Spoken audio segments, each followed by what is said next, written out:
going to introduce our next panelist. His name is Luke. He is from Open Forest Protocol, and he's going to speak about just that. Please give a round of applause for Mr. Luke.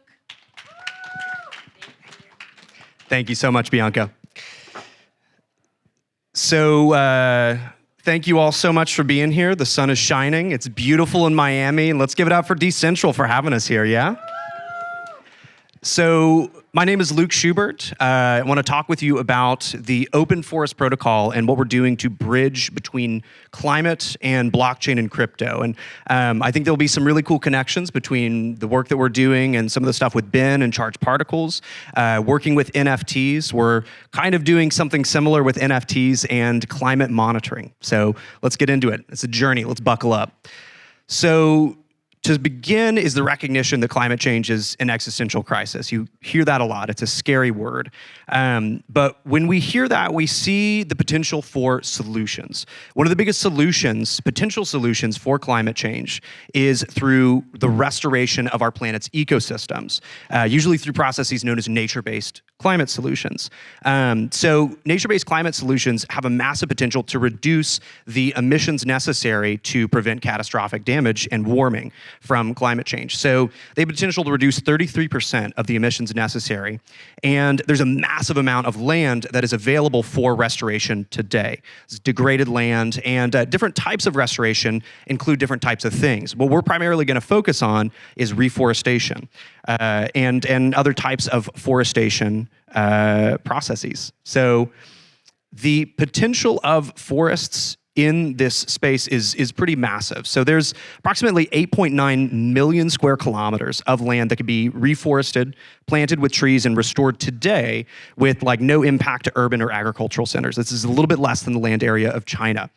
Additionally, there's $1 trillion of capital committed towards nature-based solutions through private organizations and governments all around the world by 2030. There's a massive amount of land that has yet to be reforested, and we have thousands, hundreds of thousands of projects that are doing the work of planting trees on land that either was degraded or has never had trees on it before. And what these projects are doing is they're taking the carbon out of the atmosphere and storing it in the biomass of these trees.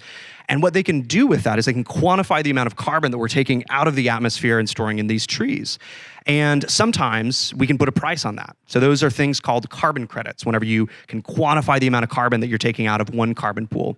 And the markets that are involved in the trading of these carbon products are expected to increase dramatically into the next few years. So there's lots of statistics out there for a radical increase in the demand for these products.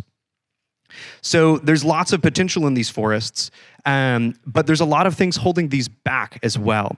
And some of the major problems that we've identified by working on the ground with forests is a lack of access to what we call as measurement, reporting, and verification.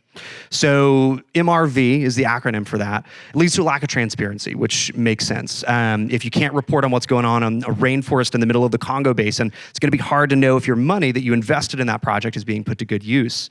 Additionally, on top of that, there's lack in the generated carbon credits, that quantifiable amount of carbon stored in those trees. So this also results in a lot of lack of standardization among different projects, which is critical in getting people on board to understand how to finance these projects that are really important in stopping climate change. So we come in, we see the opportunity to provide a system for better managing this MRV, this measurement, reporting, and verification. So what we're building is a protocol for these nature-based solutions like reforestation programs and platforms. And we essentially produce an entire natively blockchain interoperable platform for these projects to connect into. So all of their data that they record in the field and all of the validation, the verification of that data occurs on chain. There's no other process that does it like this. And what this enables is a completely decentralized monitoring system for ecosystems all around the world. How this works is pretty easy steps. It's pretty straightforward. We have project operators who are the people on the ground planting trees. They upload forest data. We have a suite of tools to help them do this, like a mobile app. We have a web app dashboard for them to upload and manage the data at. And then they send all of this data to a distributed group of validators. So validators are not validator nodes. They're more like environmental engineering companies, GIS satellite companies, local governments who are looking at this data on the ground and saying, okay, yeah, that looks legit compared to to the historical comparison or compared to this proprietary satellite data that I'm looking at. So in this way, we bring together this community of stakeholders who are all assessing the legitimacy of this data. And then after these validators are looking at the data that's all been through this web app, the decision of that validation, as well as all of the data, is put on chain and stored within the metadata of each and individual project.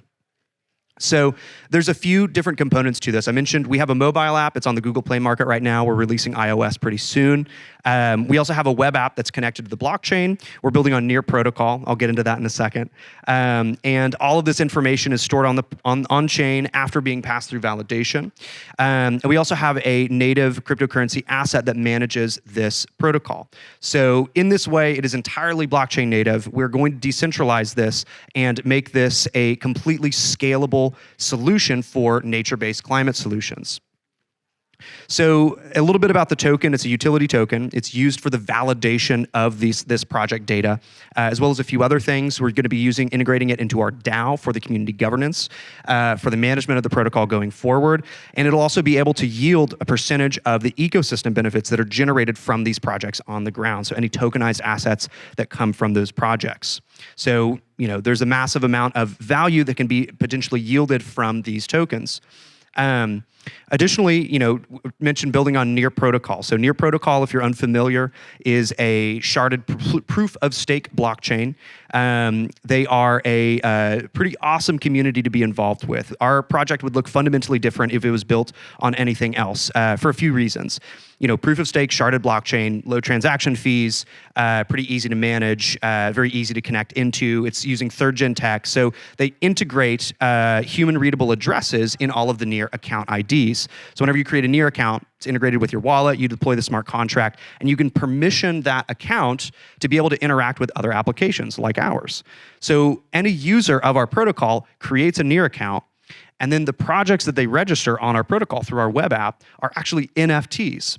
So we create NFTs for them that hold all of the project data within it throughout the lifetime of the project. So for the next 100, 200 years, these NFTs are going to be appended after each data upload, containing the history of all of the forests going forward, including anything that they are deriving, any ecosystem benefits or things like that.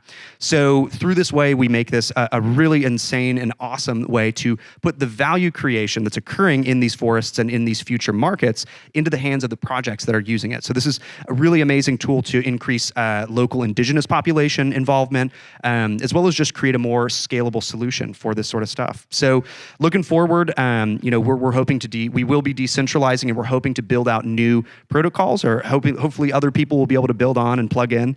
Some of those include perhaps an on-chain carbon standard to quantify the amount of carbon that is being stored in those trees. So it should be pretty easy to do. We have the field data for that. We'll also be creating financing mechanisms for these projects, creating direct funding mechanisms into them, and it will be trustworthy insofar as it'll be facilitated by blockchain, but backed up by all of the data that they are reporting. We'll have a DAO based on Near Sputnik DAO system. Carbon decentralized exchange and DeFi integration will allow the transaction of carbon credits created on our protocol to be transacted pretty easily.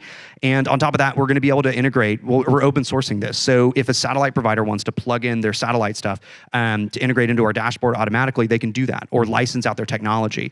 If you're a drone video footage operator or LiDAR provider, you can plug into our protocol relatively easily and provide your services directly to users who need it and who are doing good stuff with it. So this is our team. We have an amazing team that's bridging the gap between the climate and the blockchain worlds.